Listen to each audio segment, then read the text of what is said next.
اللہ اللہ اللہ اللہ اللہ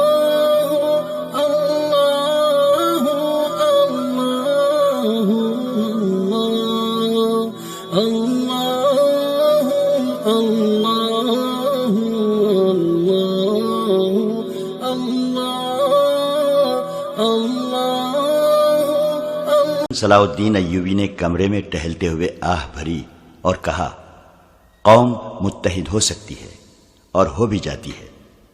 قوم کا شیرازہ عمرہ اور حکام بکھیرا کرتے ہیں، یا وہ خود ساختہ قائد جو امیر، وزیر یا حاکم بننا چاہتے ہیں۔ تم نے دیکھ لیا علی، مصر کے لوگوں کی زبان پر ہمارے خلاف کوئی شکایت نہیں۔ غداری اور تقریب کاری صرف بڑے لوگ کر رہے ہیں۔ ان بڑے لوگوں کو میری ذات کے ساتھ کوئی عداوت نہیں۔ میں انہیں اس لیے برا لگتا ہوں کہ میں اس گدی پر بیٹھ گیا ہوں جس کے وہ خواب دیکھ رہے تھے۔ سلطان ایوبی اپنے کمرے میں ٹہل رہا تھا۔ علی بن سفیان اور بہاؤالدین شداد بیٹھے سن رہے تھے۔ وہ سپٹمبر کی پہلے ہفتے کی ایک شام تھی۔ جون اور جولائی میں سلطان ایوبی نے سوڈانیوں کی بغاوت کو کچلا اور اس کے فوراً بعد الازد کو خلافت کی گدی سے ہٹایا تھا۔ اس سے پہلے اس نے سوڈانیوں کی بغاوت کو نہایت اچھی جنگی حکمت عملی سے دبا کر سوڈانی فوج توڑ دی تھی، مگر بغاوت کرنے والے کسی بھی قائد، کماندار یا عسکری کو سزا نہیں دی تھی۔ ڈپلومیسی سے کام کیا تھا۔ اس طرح اس کی جنگی اہمیت کی بھی ڈھاک بیٹھ گئی تھی اور ڈپلومیسی کی بھی۔ اب کہ سوڈانیوں نے پھر سر اٹھایا تو سلطان ایوبی نے اس سر کو ہمیشہ کے لیے کچل دینے کے لیے پہلے تو میدان جنگ میں سوڈانیوں کی لاشوں کے انبار لگائے، پھر جو بھی پکڑا گیا اس کے عہدے اور رتبے کا خیال کیے بغیر اسے انتہائی سزا دی۔ اکثریت تو جلاد کے حوالے کیا اور باقی جو بچے انہیں لمبی قید میں ڈال دیا یا ملک بدر کر کے سوڈان کی طرف نکال دیا۔ آج 2 مہینے ہو گئے ہیں۔ سلطان ایوبی نے کہا، میں سلطنت کے انتظام اور قوم کی فلاح و بہبود کی طرف توجہ نہیں دے سکا۔ مجرم لائے جا رہے ہیں اور میں سوچ بچار کے بعد انہیں سزائے موت دیتا چلا جا رہا ہوں۔ یوں دل کو تکلیف ہو رہی ہے جیسے میں قتل عام کر رہا ہوں۔ میرے ہاتھوں مرنے والوں کی اکثریت مسلمانوں کی ہے۔ محترم امیر، بہاؤالدین شداد نے کہا، ایک کافر اور ایک مسلمان ایک ہی قسم کا گناہ کرے تو زیادہ سزا مسلمان کو ملنی چاہیے، کیونکہ اس تک اللہ کے سچے دین کی روشنی پہنچی، پھر بھی اس نے گناہ کیا۔ کافر تو عقل کا بھی اندھا ہے، مذہب کا بھی اندھا۔ آپ اس پر غم نہ کریں کہ آپ نے مسلمانوں کو سزا دی ہے۔ وہ غدار تھے، سلطنت اسلامیہ کے باغی تھے۔ انہوں نے اسلام کا نام مٹی میں ملانے کے لیے کافروں سے اتحاد کیا۔ میرا اصل غم یہ ہے شداد، سلطان ایوبی نے کہا، کہ میں حکمران بن کے مصر نہیں آیا۔ اگر مجھے حکومت کرنے کا نشہ ہوتا تو مصر کی موجودہ فضا میرے لیے سازگار تھی۔ جنہیں صرف امارت کی گدی سے پیار ہوتا ہے وہ سازشی ذہن کے حاکموں کو زیادہ پسند کرتے ہیں۔ وہ قوم کو کچھ دیے بغیر لوگوں کو دلکش مگر جھوٹے رنگوں کی تصویریں دکھاتے رہتے ہیں۔ اپنے ذاتی عملے میں شیطانی خصلت کے افراد کو رکھتے ہیں۔ وہ اپنے ماتحت حاکموں کو شہزادوں کا درجہ دیے رکھتے ہیں اور خود شہنشاہ بن جاتے ہیں۔ میں کہتا ہوں کہ مجھ سے یہ گدی لے لو، لیکن میرے راستے میں کوئی رکاوٹ کھڑی نہ کرنا۔ میں جو مقصد لے کر گھر سے نکلا ہوں وہ مجھے پورا کر لینے دو۔ نور الدین زنگی نے ہزاروں جانوں کی قربانی دے کر اور دریائے سیل کو عرب کے مجاہدوں کے خون سے سرخ کر کے شام اور مصر کا اتحاد قائم کیا ہے۔ مجھے اس متحد سلطنت کو وسعت دینی ہے۔ سوڈان کو مصر میں شامل کرنا ہے، فلسطین کو صلیبیوں سے چھڑانا ہے، صلیبیوں کو یورپ کے وسط میں لے جا کر کسی گوشے میں گھٹنوں بٹھانا ہے، اور مجھے یہ فتوحات اپنی حکمرانی کے لیے نہیں، اللہ کی حکمرانی کے لیے حاصل کرنی ہے۔ مگر مصر میرے لیے دلدل بن گیا ہے۔ وہ کون سا گوشہ ہے جہاں سازش، بغاوت اور غداری نہیں؟ ان تمام سازشوں کے پیچھے صلیبی ہیں۔ علی بن سفیان نے کہا، میں حیران ہوں کہ وہ کس بے دردی سے اپنی جوان لڑکیوں کو بے حیائی کی تربیت دے کر ہمارے خلاف استعمال کر رہے ہیں۔ ان لڑکیوں کی خوبصورتی کا اپنا جادو ہے، ان کا طلسم ان کی زبان میں ہے۔ زبان کا وار تلوار سے گہرا ہوتا ہے۔ سلطان ایوبی نے کہا، وہ عقل جو تمہاری کمزوریوں کو بھانپ سکتی ہے علی، وہ اپنی زبان سے ایسے انداز سے اور ایسے موقع پر اور ایسے الفاظ کہلوائے گی کہ تم اپنی تلوار نیام میں ڈال کر دشمن کے قدموں میں رکھ دو گے۔ صلیبیوں کے پاس دو ہی تو ہتھیار ہیں، الفاظ اور حیوانی جذبے، جسے انسانی جذبے پر غالب کرنے کے لیے وہ اپنی جوان اور خوبصورت لڑکیوں کو استعمال کر رہے ہیں۔ انہوں نے مسلمان امراء اور حکام کے دلوں سے مذہب تک نکال دیا ہے۔ صرف حکام نہیں امیر محترم، علی بن سفیان نے کہا، مصر کے عام لوگوں میں بھی بدکاری عام ہو گئی ہے۔ یہ صلیبیوں کا کمال ہے۔ دولت مند مسلمانوں کے گھروں میں بھی بے حیائی شروع ہو گئی ہے۔ یہی سب سے بڑا خطرہ ہے۔ سلطان ایوبی نے کہا، میں صلیبیوں کے سارے لشکر کا مقابلہ کر سکتا ہوں اور کیا ہے، مگر میں ڈرتا ہوں کہ صلیبیوں کے اس وار کو نہیں روک سکوں گا، اور جب میری نظریں مستقبل میں جھانکتی ہیں تو میں کانپ اٹھتا ہوں۔ مسلمان برائے نام مسلمان رہ جائیں گے، ان میں بے حیائی صلیبیوں والی ہوگی اور ان کے تہذیب و تمدن پر صلیبی رنگ چڑھا ہوا ہوگا۔ میں مسلمانوں کی کمزوریاں جانتا ہوں۔ مسلمان اپنے دشمن کو نہیں پہچانتے، اس کے بچھائے ہوئے خوبصورت جال میں پھنس جاتے ہیں۔ میں صلیبیوں کی کمزوریاں جانتا ہوں۔ وہ بے شک مسلمانوں کے خلاف متحد ہو گئے ہیں، لیکن ان کے اندر سے دل پھٹے ہوئے ہیں۔ فرانسیسی اور جرمن ایک دوسرے کے خلاف ہیں، برطانوی اور اطالوی ایک دوسرے کو پسند نہیں کرتے۔ وہ مسلمانوں کو مشترک دشمن سمجھ کر اکٹھے ہیں، لیکن ان میں عداوت کی حد تک اختلافات ہیں۔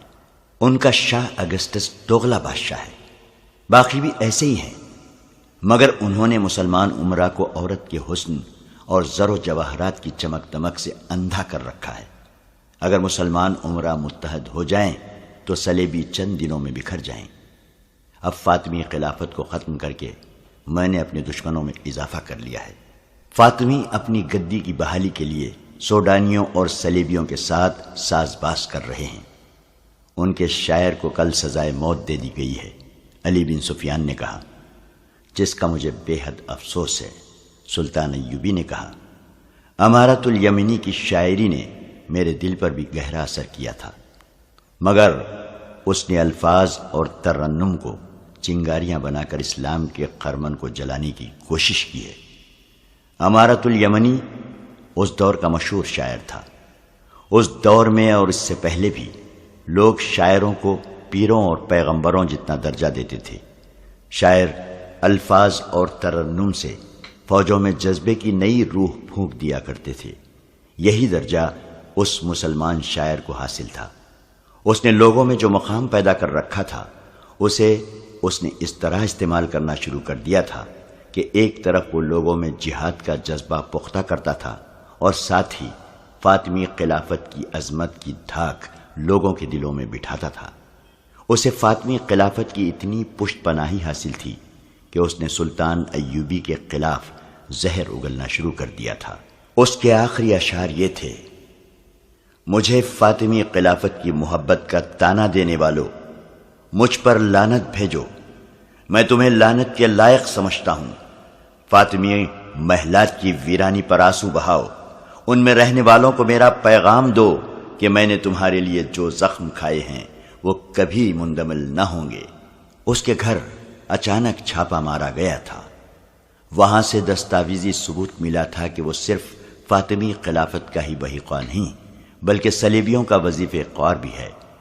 صلیبی اسے اس مقصد کے لیے وظیفہ دیتے تھے کہ وہ مصریوں کے دلوں پر فاطمی خلافت کو غالب کرے اور سلطان ایوبی کے خلاف نفرت پیدا کرتا رہے۔ اسے سزائے موت دے دی گئی تھی۔ جس قوم کے شاعر بھی دشمن کے وظیفے خوار ہوں اس قوم کے لیے ذلت و رسوائی ہے۔ سلطان ایوبی نے کہا۔ دربان اندر آیا اور کہا کہ معزول خلیفہ لازد کا قاصد آیا ہے۔ سلطان ایوبی کے ماتھے کی شکن گہرے ہو گئے۔ اس نے کہا، خلافت کے سوا یہ بوڑھا مجھ سے اور کیا مانگ سکتا ہے؟ دربان سے کہا، اسے اندر بھیج دو۔ الازد کا قاصد اندر آیا اور کہا، خلیفہ کا سلام پیش کرتا ہوں۔ وہ خلیفہ نہیں ہے، سلطان ایوبی نے کہا۔ 2 مہینے ہو گئے ہیں اسے معزول ہوئے، وہ اپنے محل میں قید ہے۔ معافی چاہتا ہوں قابل صد احترام امیر، قاصد نے کہا۔ عادت کے تحت منہ سے نکل گیا ہے۔ الازد نے بعد السلام کہا ہے کہ بیماری نے بستر پر ڈال دیا ہے، اٹھنا محال ہے، ملنے کی خواہش ہے، اگر امیر محترم تشریف لا سکیں تو احسان ہوگا۔ سلطان ایوبی نے بے قراری سے اپنی ران پر ہاتھ مارا اور کہا، وہ مجھے بلا رہا ہے کیونکہ وہ ابھی تک اپنے آپ کو خلیفہ سمجھتا ہے۔ نہیں امیر مصر، قاصد نے کہا، ان کی حالت بہت خراب ہے۔ محل کے طبیب نے خطرے کا اظہار کیا ہے۔ یہ ان کا دیرینہ مرض ہے جو غم اور غصے میں تیز ہو جاتا ہے۔ اب تو وہ اٹھنے سے بھی معذور ہو گئے ہیں۔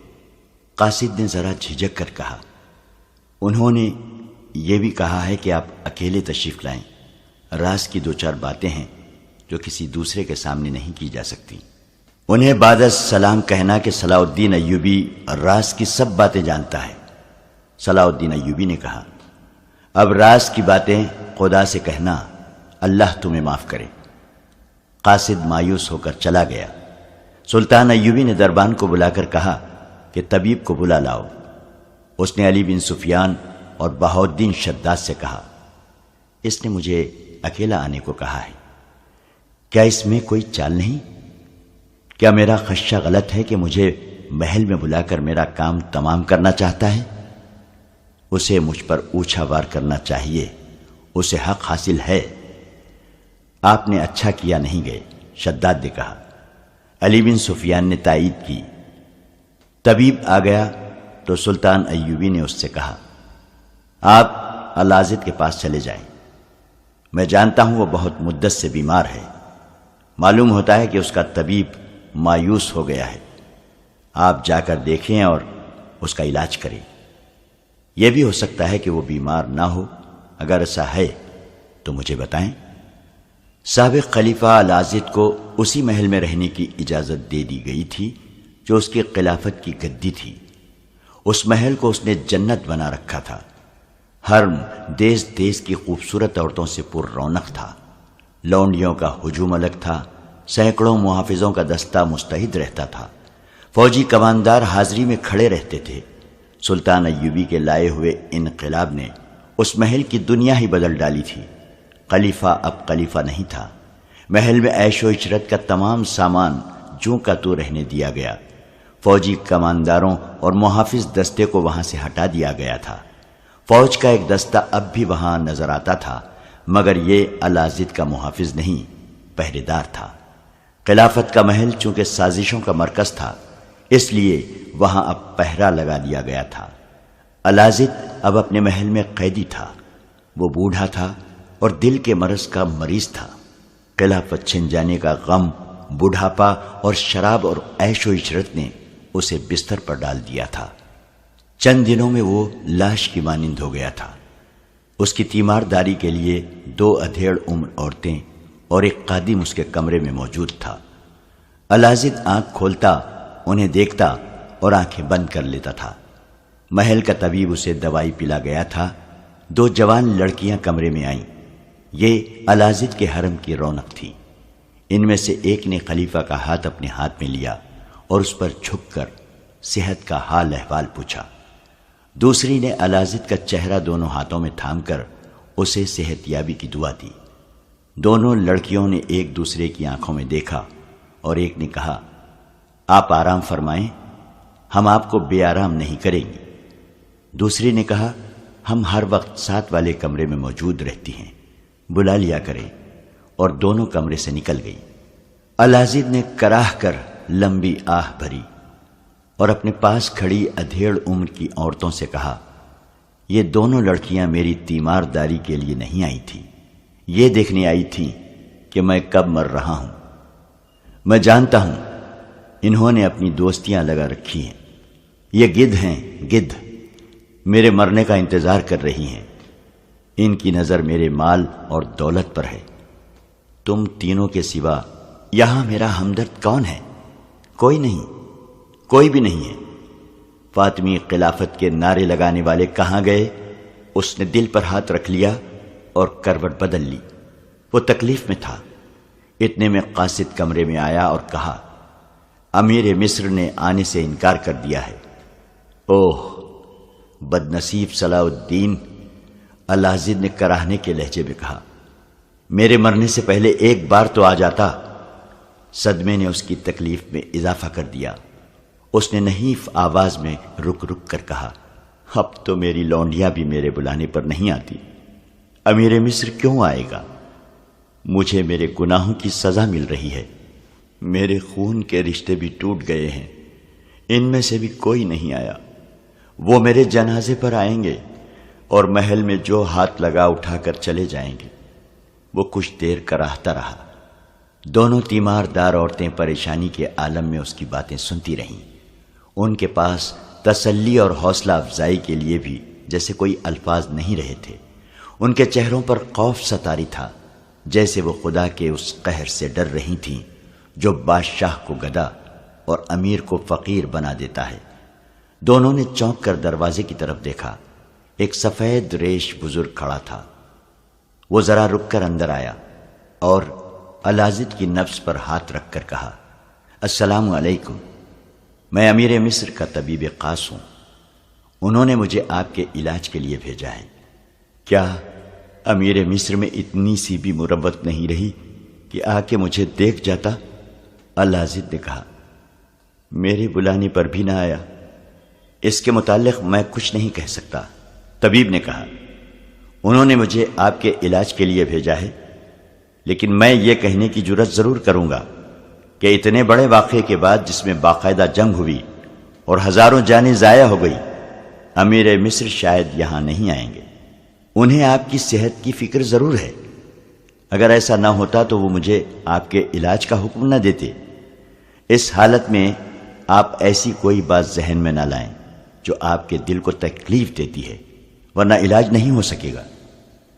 میرا علاج ہو چکا، الازد نے کہا۔ میرا ایک پیغام غور سے سن لو۔ صلاح الدین ایوبی کو لفظ بلفظ پہنچا دینا۔ میری نفس سے ہاتھ ہٹا لو۔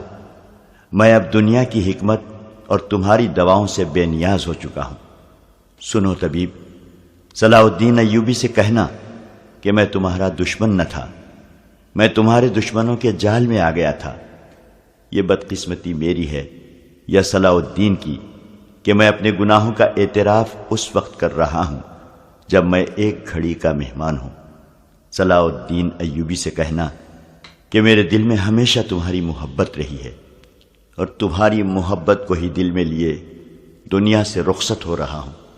میرا جرم یہ ہے کہ میں نے زر و جواہرات اور حکمرانی کی محبت بھی اپنے دل میں پیدا کر لی جو اسلام کے احترام پر غالب آ گئی۔ آج سب نشے اتر گئے ہیں۔ وہ لوگ جو میرے پاؤں میں بیٹھا کرتے تھے وہ بیگانے ہو گئے۔ وہ لونڈیاں بھی میرے مرنے کی منتظر ہیں جو میرے اشاروں پر ناچا کرتی تھی۔ میرے دربار میں اوریاں رقص کرنے والی لڑکیاں مجھے نفرت کی نگاہوں سے دیکھتی ہیں۔ انسان کی سب سے بڑی غلطی یہ ہے کہ انسانوں کی باتوں میں آ کر خدا کو بھول جاتا ہے، اور یہ بھی بھول جاتا ہے کہ اسے خدا کے پاس جانا ہے جہاں کوئی انسان کسی انسان کے گناہوں کا بوجھ نہیں اٹھا سکتا۔ ان کمبختوں نے مجھے خدا بنا ڈالا، مگر آج جب حقیقی خدا کا بلاوا آیا ہے تو مجھ پر حقیقت روشن ہوئی ہے۔ میں نے اس کو نجات کا ذریعہ سمجھا ہے کہ اپنے گناہوں کا اعتراف کر لوں اور صلاح الدین کو ایسے خطروں سے خبردار کرتا جاؤں جن سے وہ شاید واقف نہیں۔ اس سے کہنا کہ میرے محافظ دستے کا سالار رجب زندہ ہے اور سوڈان میں کہیں روپوش ہے۔ وہ مجھے بتا کر گیا تھا کہ فاطمی خلافت کی بحالی کے لیے وہ سوڈانیوں اور قابل اعتماد مصریوں کی فوج تیار کرے گا اور وہ صلیبیوں سے جنگی اور مالی امداد لے گا۔ صلاح الدین ایوبی سے کہنا کہ اپنے محافظ دستے پر نظر رکھے، اکیلا باہر نہ نکلے، رات کو زیادہ محتاط رہے، کیونکہ رجب نے فدائیوں کے ساتھ ایوبی کے قتل کا منصوبہ بنا لیا ہے۔ اس سے کہنا کہ مصر تمہارے لیے آگ اگلنے والا پہاڑ ہے، تم جنہیں دوست سمجھتے ہو وہ بھی تمہارے دشمن ہیں، اور وہ جو تمہاری آواز کے ساتھ آواز ملا کر وسیع سلطنت اسلامیہ کے نعرے لگاتے ہیں، ان میں بھی صلیبیوں کے پالے ہوئے سانپ موجود ہیں۔ تمہارے جنگی شعبے میں فیض الفاطمی بڑا حکیم ہے، مگر تم نہیں جانتے کہ وہ تمہارے مخالفین میں سے ہے۔ وہ رجب کا دست راست ہے۔ تمہاری فوج میں ترک، شامی اور دوسرے عربی نسل کے جو کماندار اور سپاہی ہیں، ان کے سوا کسی پر بھروسہ نہ کرنا۔ یہ سب تمہارے وفادار اور اسلام کے محافظ ہیں۔ مصری فوجیوں میں قابل اعتماد بھی ہیں اور بے وفا بھی۔ تم نہیں جانتے کہ تم نے جب سوڈانی لشکر پر فیصلہ کن حملہ کیا تھا تو حملہ آور دستوں میں 2 دستوں کے کماندار تمہاری چال کو ناکام کرنے کے لیے تمہاری ہدایات اور احکام پر غلط عمل کرنا چاہتے تھے، لیکن تمہارے ترک اور عرب سپاہیوں میں جوش اور جذبہ ایسا تھا کہ اپنے کمانداروں کے حکم کا انتظار کیے بغیر وہ سوڈانیوں پر قہر بن کر ٹوٹے، ورنہ یہ 2 کماندار جنگ کا پاسا پلٹ کر تمہیں ناکام کر دیتے۔ الازد مری مری آواز میں رک رک کر بولتا رہا۔ طبیب نے اسے 1-2 مرتبہ بولنے سے روکا تو اس نے ہاتھ کے اشارے سے اسے چپ کرا دیا۔ اس کے چہرے پر پسینہ اس طرح آ گیا تھا جیسے کسی نے پانی چھڑک دیا ہو۔ دونوں عورتوں نے اس کا پسینہ پوچھا، لیکن پسینہ چشمے کی طرح پھوٹتا آ رہا تھا۔ اس نے چند ایک اور انتظامیہ اور فوج کے حکام کے نام بتائے جو سلطان ایوبی کے خلاف سازشوں میں مصروف تھے۔ ان میں سب سے زیادہ خطرناک فدائی تھے جن کا پیشہ پر اسرار قتل تھا۔ وہ اس فن کے ماہر تھے۔ الازد نے مصر میں صلیبیوں کے اثر و رسوخ کی بھی تفصیل سنائی اور کہا، انہیں مسلمان نہ سمجھنا، یہ ایمان فروخت کر چکے ہیں۔ صلاح الدین سے کہنا کہ اللہ تمہیں کامیاب کرے اور سرخ رو کرے، لیکن یہ یاد رکھنا کہ وہ تو وہ لوگ ہیں جو چوری چھپے تمہیں دھوکہ دے رہے ہیں، اور دوسرے وہ لوگ ہیں جو خوشامد سے تمہیں خدا کے بعد کا درجہ دے دیں گے۔ یہ ان لوگوں سے زیادہ خطرناک ہیں جو چوری چھپے دھوکہ دیتے ہیں۔ اسے کہنا کہ دشمنوں کو زیر کر کے جب تم اطمینان سے حکومت کی گدی پر بیٹھو گے تو میری طرح دونوں جہانوں کے بادشاہ نہ بن جانا، سدا بادشاہی اللہ کی ہے۔ اسی مصر میں فرعونوں کے کھنڈر دیکھ لو، میرا انجام دیکھ لو، اپنے آپ کو اس انجام سے بچانا۔ اس کی زبان لڑکھڑانے لگی۔ اس کے چہرے پر جہاں کرب کا تاثر تھا وہاں سکون سا بھی نظر آنے لگا۔ اس نے بولنے کی کوشش کی مگر حلق سے قراٹے سے نکلے۔ اس کا سر ایک طرف لڑک گیا اور وہ ہمیشہ کے لیے خاموش ہو گیا۔ یہ واقعہ سپتمبر 1171 کا ہے۔ طبیب نے سلطان ایوبی کو اطلاع بھجوائی۔ محل میں الازد کی موت کی خبر پھیل گئی۔ محل کے کسی گوشے سے رونا تو دور کی بات ہے، ہلکی سی سسکی بھی سنائی نہ دی۔ صرف ان 2 عورتوں کے آنسو بہہ رہے تھے جو آخری وقت اس کے پاس تھیں۔ سلطان ایوبی چند ایک حکام کے ساتھ فوری محل میں آ گیا۔ اس نے دیکھا کہ وہاں برآمدوں میں کچھ سرگرمی سی تھی۔ اسے شک ہوا۔ اس نے محافظ دستے کے کماندار کو بلا کر حکم دیا کہ محل کے تمام کمروں میں گھوم جاؤ، تمام مردوں، عورتوں اور لڑکیوں کو کمروں سے نکال کر باہر صحن میں بٹھا دو اور کسی کو باہر نہ جانے دو، کسی کو کیسی ہی ضرورت کیوں نہ ہو۔ استبل سے کوئی گھوڑا نہ کھولے۔ سلطان ایوبی نے محل پر قبضہ کرنے کا حکم دے دیا۔ اس نے عجیب چیز یہ دیکھی کہ الازد جو اپنے آپ کو بادشاہ بنائے بیٹھا تھا اور جس نے عورت اور شراب کو ہی زندگی جانا تھا، اس کی میت پر رونے والا کوئی نہ تھا۔ محل مردوں اور عورتوں سے بھرا پڑا تھا مگر کسی کے چہرے پر اداسی کا تاثر بھی نہ تھا۔ طبیب سلطان ایوبی کو الگ لے گیا اور اسے الازد کی آخری باتیں سنائیں۔ اس نے اپنی رائے ان الفاظ میں دی کہ آپ کو آخری وقت اس کے بلاوے پر آ جانا چاہیے تھا۔ سلطان ایوبی نے اسے بتایا کہ وہ اس خدشے کے پیش نظر نہیں آیا کہ اس شخص کا کچھ بھروسہ نہ تھا، اور دوسری وجہ یہ تھی کہ اسے ایمان فروشوں سے نفرت تھی، مگر اب طبیب کی زبانی الازد کا آخری پیغام سن کر سلطان ایوبی کو سخت پچھتاوا ہونے لگا۔ وہ بہت بے چین ہو گیا اور اس نے کہا، اگر میں آ جاتا تو اس کے منہ سے کچھ اور راز کی باتیں نکلوا لیتا، وہ کوئی راز سینے میں نہ لے گیا ہو۔ متعدد مورخین نے اپنی تحریروں میں لکھا ہے کہ الازد بے شک عیاش اور گمراہ تھا، اس نے سلطان ایوبی کے خلاف سازشوں کی پشت پناہی بھی کی، لیکن اس کے دل میں سلطان ایوبی کی محبت بہت تھی۔ دو مورخین نے یہ بھی لکھا ہے کہ اگر سلطان ایوبی الازد کے بلاوے پر چلا جاتا تو الازد اسے اور بھی بہت سی باتیں بتاتا۔ بہرحال تاریخ ثابت کرتی ہے کہ الازد کے بلاوے میں کوئی فریب نہ تھا۔ اس نے اپنی روح کی نجات کے لیے اور سلطان ایوبی کی محبت کے لیے گناہوں کی بخشش مانگنے کا یہ طریقہ اختیار کیا تھا۔ بہت مدت تک سلطان ایوبی تعسف میں رہا کہ وہ آخری وقت الازد کی باتیں نہ سن سکا۔ بعد میں ان تمام افراد کے خلاف الزامات صحیح ثابت ہوئے تھے جن کی الازد نے نشاندہی کی تھی۔ سلطان ایوبی نے ان تمام افراد کے نام علی بن سفیان کو دے کر حکم دیا کہ ان سب کے ساتھ اپنے جاسوس اور سراغ رساں لگا دو، لیکن کسی کو مکمل شہادت اور ثبوت کے بغیر گرفتار نہ کرنا۔ ایسے طریقے اختیار کرو کہ وہ عین موقع پر پکڑے جائیں، کہیں ایسا نہ ہو کہ کسی کے ساتھ بے انصافی ہو جائے۔ یہ احکام دے کر اس نے تحجیز و تکفین کے انتظامات کرائے۔ اسی شام الازد عام قبرستان میں دفن کر دیا گیا، جہاں تھوڑے ہی عرصے بعد قبر کا نام و نشان مٹ گیا۔ سلطان ایوبی نے محل کی تلاشی لی، وہاں سے اس قدر سونا، جواہرات اور بیش قیمت تحائف نکلے کہ سلطان ایوبی حیران رہ گیا۔ اس نے حرم کی تمام عورتوں اور جوان لڑکیوں کو علی بن سفیان کے حوالے کر دیا اور حکم دیا کہ معلوم کرو کون کہاں کی رہنے والی ہے۔ ان میں سے جو اپنے گھروں کو جانا چاہتی ہیں انہیں اپنی نگرانی میں گھروں تک پہنچا دو، اور ان میں جو غیر مسلم اور فرنگی ہیں ان کے متعلق پوری طرح چھان بین کر کے معلوم کرو کہ وہ کہاں سے آئی تھیں اور ان میں مشتبہ کون کون سی ہیں۔ مشتبہ کو آزاد نہ کیا جائے بلکہ اس سے معلومات حاصل کی جائیں۔